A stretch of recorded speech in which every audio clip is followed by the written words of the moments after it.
ಗೊತ್ತಿಲ್ಲ.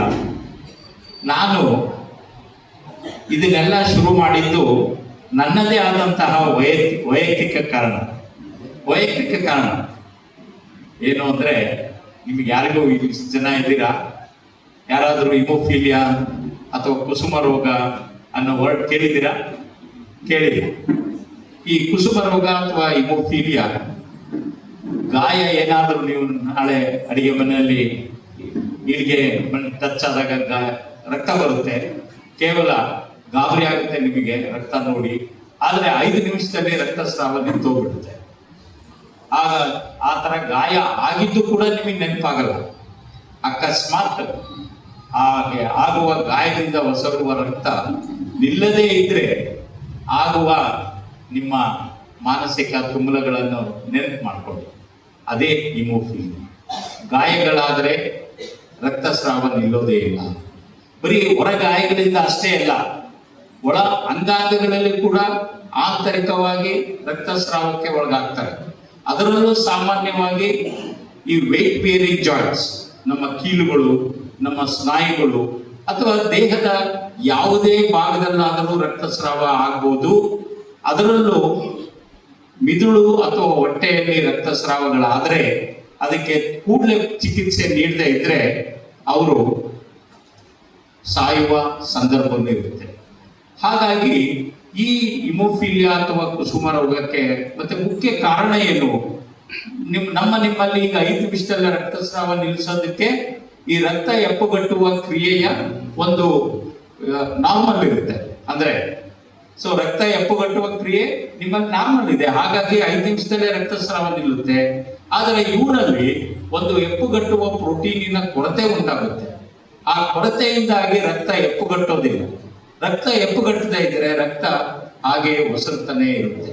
ಹಾಗಾಗಿ ಇದು ಈ ಜೆನೆಟಿಕ್ ಅಂದ್ರೆ ಆನುವಂಶಿಕವಾಗಿ ಬರುವ ಕಾರಣ ಇರೋದ್ರಿಂದ, ಹಿನ್ನೆಲೆ ಇರೋದ್ರಿಂದ ಇದಕ್ಕೆ ಸಂಪೂರ್ಣ ಚಿಕಿತ್ಸೆ ಇಲ್ಲ. ಅಂದ್ರೆ ಇಟ್ ಈಸ್ ಇನ್ಕ್ಯೂರಬಲ್, ಕ್ಯೂರ್ ಇಲ್ಲ ಇದಕ್ಕೆ. ಹಾಗಾಗಿ ಒಂದು ಸರಿ ನಾವು ಹಿಮೋಫೀಲಿಯಾ ಆಗಲಿ ಅಥವಾ ಈ ರಕ್ತಸ್ರಾವ ರೋಗಗಳನ್ನ ನಾವು ಡಯಾಗ್ನೋಸ್ ಮಾಡಿದ್ರೆ ಅವರು ಜೀವನ ಪರ್ಯಂತ ಅದರಿಂದ ಅನುಭವಿಸಬೇಕಾಗುತ್ತೆ. ಹಾಗಾಗಿ ನಮ್ಮ ದೇಶದಲ್ಲಿ ಇಂತಹ ರೋಗಿಗಳು ಪಡುವ ಪಾಡು ಅಷ್ಟಿಷ್ಟಲ್ಲ.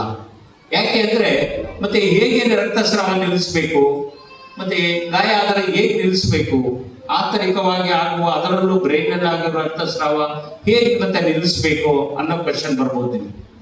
ಅವರ ರಕ್ತದಲ್ಲಿ ಕೊರತೆ ಆಗಿರ್ತಕ್ಕಂಥ ಆ ಪ್ರೋಟೀನ್ ಅನ್ನ ನಾವು ಆರೋಗ್ಯವಂತರ ರಕ್ತದಿಂದ ಬೇರ್ಪಡಿಸಲ್ಪಟ್ಟ ಈ ರಕ್ತ ಹೆಪ್ಪುಗಟ್ಟುವ ಪ್ರೋಟೀನುಗಳನ್ನ ಪೂರಣೆ ಮಾಡುವುದು ಒಂದೇ ದಾರಿ, ಅಂದ್ರೆ replacement of their clotting protein.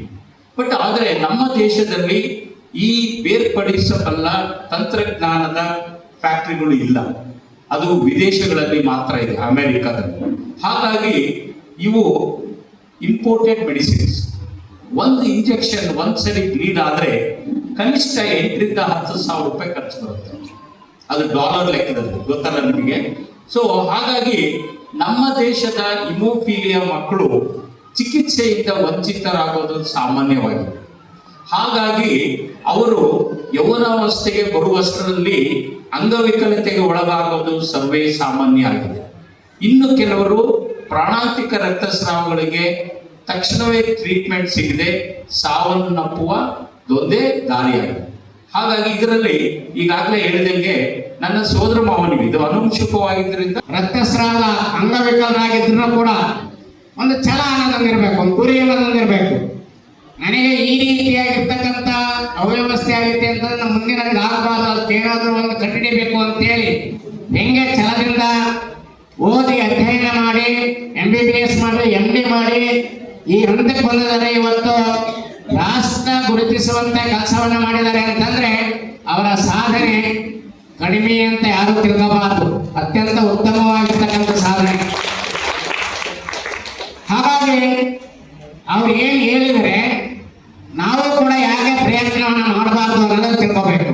ಮೊನ್ನೆ ನಿನ್ನೆಗೆ 8 ದಿವಸದಲ್ಲಿ ಅರಳಿ ನಾಗರಾಜ್ ಅಂತೇಳಿ ನಿವೃತ್ತ ಮುಖ್ಯ ನ್ಯಾಯಾಧೀಶ ಹೈಕೋರ್ಟ್ ಅವರೊಂದು ಕಾರ್ಯಕ್ರಮದಲ್ಲಿ ನಾವು ಅವರ ಜೊತೆಯಲ್ಲಿ ಭಾಗವಹಿಸಿದ್ವಿ.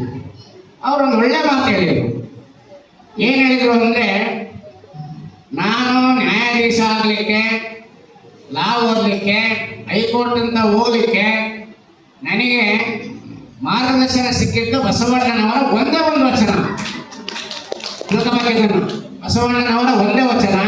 ಅದು ಯಾವುದು ವಚನ ಅಂದರೆ, ಚಲಬೇಕು ಶರಣನಿಗೆ ಪರಧನವನ್ನೊಲ್ಲೆನೆಂಬ.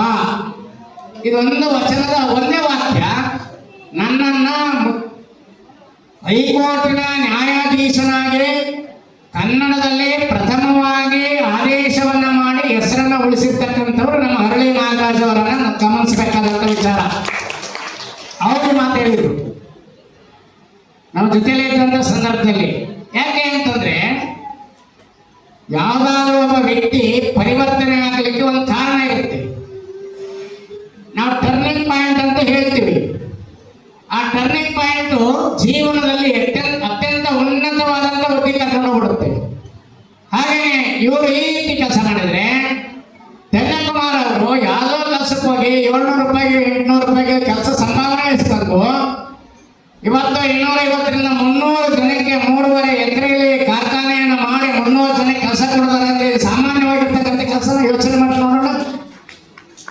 ಹಾಗಾಗಿ ಇಂಥವರೆಲ್ಲ ನಮಗೆ ಆದರ್ಶ ಆಗಬೇಕು, ಮಾದರಿ ಆಗಬೇಕು, ಮಾಡಲ್. ಇಂಥ ಒಂದು ಕೆಲಸ ಆಗಬೇಕು. ನಮ್ಮ ವಿದ್ಯಾರ್ಥಿಗಳನ್ನ ಓದಿಸೋದು, ನಮ್ಮ ಮಕ್ಕಳನ್ನ ಅಧ್ಯಯನ ಮಾಡಿಸೋದು, ಓದಿಸೋದು ಎಷ್ಟು ಮುಖ್ಯನೋ, ಅವರು ಒಂದು ಒಳ್ಳೆಯ ದಾರಿಯಲ್ಲಿ ಹೋಗೋದಿದೆಯಲ್ಲ ಅದು ಕೂಡ ಬಹಳ ಮುಖ್ಯನೇ. ಬಹಳಷ್ಟು ಜನ ದುಡಿತಾರೆ. ಆ ದುಡಿದಂತ ದುಡ್ಡು, ದುಡಿದಂತ ಹಣ ಸದುಪಯೋಗ ಆಗ್ತಾ ಇಲ್ಲ. ಇದು ತುಂಬಾ ನೋವಿನ ವಿಚಾರ. ದುಡಿದಂತ ಹಣ ಸದುಪಯೋಗ ಆಗ್ತಾ ಇಲ್ಲ, ಬೇರೆ ಬೇರೆ ಕವಲುದಾರಿಗೆ ಹೋಗ್ತಾ ಇದೆ. ಆಗಲೇ ಹೇಳಿದ್ರಲ್ಲ, ಕೂಡಲ ಸಂಗನ ಶರಣರಿಗಲ್ಲದೆ ಮಾಡುವ ಅರ್ಥ ವ್ಯರ್ಥ ಕಂಡಯ್ಯ ಅನ್ನುವ ಹಾಗೆ ನಮ್ಮ ಎಲ್ಲ ಜನ ದುಡಿಯೋದನ್ನ ಕಲ್ತಿದ್ದಾರೆ. ಆದರೆ ನಿಜವಾಗಿರ್ತಕ್ಕಂಥ ಒಂದು ಸನ್ಮಾರ್ಗಕ್ಕೆ ಅದು ಹೋಗ್ತಾ ಇಲ್ಲ. ಯಾಕೆ ಹೋಗ್ತಾ ಇಲ್ಲ ಅಂತ ಮತ್ತೆ ಬಾಯ್ಬಿಟ್ಟು ಹೇಳೋದೇ ಬೇಕಿಲ್ಲ. ದಾರಿ ಯಾವ್ಯಾವ ಅಂದ್ರೆ ಎಲ್ಲರಿಗೂ ಗೊತ್ತಿರ್ತವೆ.